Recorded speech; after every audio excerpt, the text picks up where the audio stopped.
Lebanon border पर Israel की strike देखने को मिली है। इस वक्त की बड़ी खबर सामने आ रही है। इसके अलावा एक और बड़ी खबर है कि हिजबुल्लाह के वॉच टावर पर हमला किया गया है। रॉकेट हमले से हिजबुल्लाह का टावर पूरी तरह से तबाह कर दिया गया है। लेबनान से हमला कर रहे हैं हिजबुल्लाह आतंकी, इस वजह से हिजबुल्लाह को भी निशाना बनाया जा रहा है। देखिए किस तरह से ये वॉच टावर था जिसे रॉकेट से हमला कर इस वॉच टावर को ध्वस्त कर दिया गया। हिजबुल्लाह का ये वॉच टावर था। हिजबुल्लाह की तरफ से यानी लेबनान के बॉर्डर से हिजबुल्लाह की तरफ से हमले किए जा रहे हैं लगातार इजराइल पर। इजराइल दुनिया के नक्शे पर भले ही ये मुल्क अदना सा नजर आता हो, मगर इसकी ताकत और कुव्वत को चुनौती देना किसी के भी बूते की बात नहीं है, क्योंकि इजराइल जैसे मुल्क से भिड़ना मौत को दावत देने जैसा है। और इसकी वजह है इजराइल का डिफेंस सिस्टम, उसके हथियार और सबसे अहम इजराइल की खुफिया एजेंसी मोसाद, जो अपने दुश्मन को पाताल से भी ढूंढकर इंतकाम ले सकती है। बावजूद इसके इजराइल बीते 60 घंटों से सुलग रहा है। तबाही का दृश्य रूह कपा देने वाला है।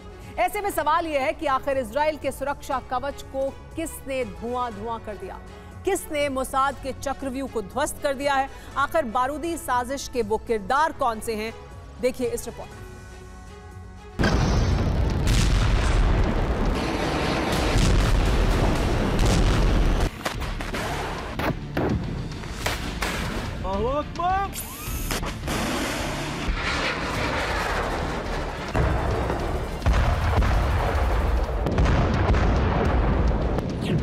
बीते 60 घंटों से इजराइल लगातार दहल रहा है,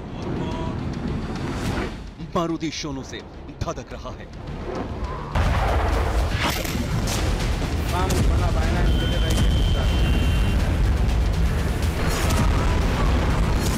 कभी आसमानी प्रहार से, कभी बॉर्डर पार से।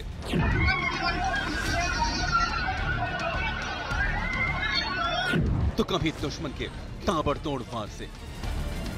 अल्लाहु अकबर, अल्लाहु अकबर, अल्लाहु अकबर, अल्लाहु अकबर। यकीन मानिए, तेल अवीव से जेरूसलम तक भीषण तबाही का मंजर रूह कपा देने वाला है।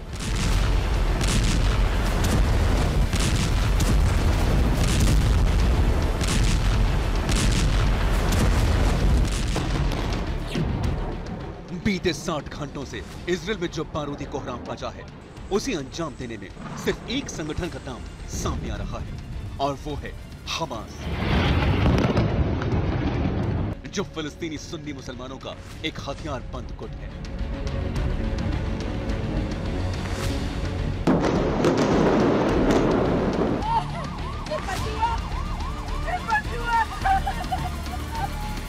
यकीनन इजराइल को दहलाने का काम फिलिस्तीनी संगठन हमास ने किया हो, मगर बैटल ऑफ गाजा की बारूदी साजिश का मास्टरमाइंड कोई और है।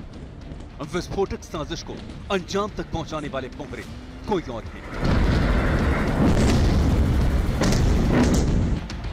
50 साल बाद इजराइल पर सबसे बड़ा, सबसे भयानक हमला करने वाले किरदार कोई और हैं।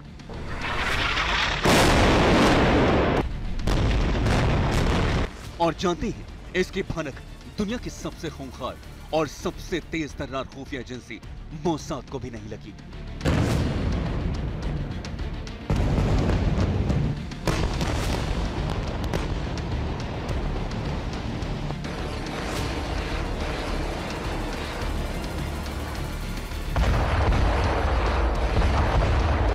भले ही मोसाद की धमक पूरी दुनिया में हो, भले ही मोसाद के नाम से कई मुल्क थर थर कांपते हों, लेकिन मोसाद देखता ही रह गया और उसका मुल्क इजराइल सिलसिलेवार अंदाज में धधकता रहा।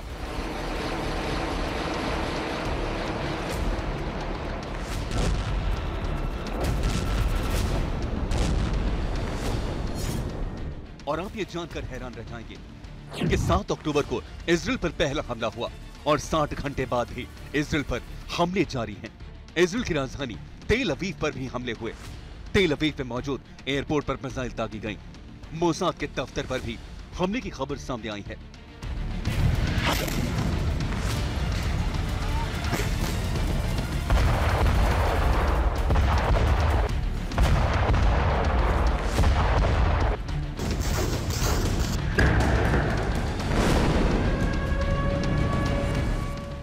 इजराइल का सुरक्षा कवच डिफेंस सिस्टम अभेद्य है। बावजूद इसके इजराइल में सीरियल अटैक जारी हैं। अब सवाल ये खड़ा होता है कि हमास ने इतने बड़े हमले को कैसे अंजाम दिया? हमास ने इजराइल के चक्रव्यूह को कैसे तोड़ा? हमास के बारूदी साजिश से मोसाद कैसे अनजान रहा?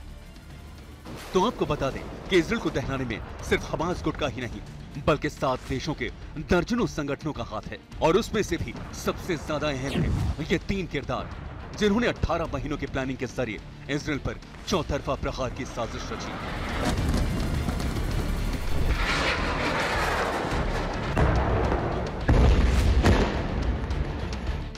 इन 3 चेहरों को गौर से देख लीजिए जिनके शातिर दिमाग ने मोसाद तक को फेल कर दिया, इजराइल के डिफेंस सिस्टम को ढेर कर दिया। आखिर कौन है ये 3 शख्स? इनका ताल्लुक किससे है ये भी जान लीजिए।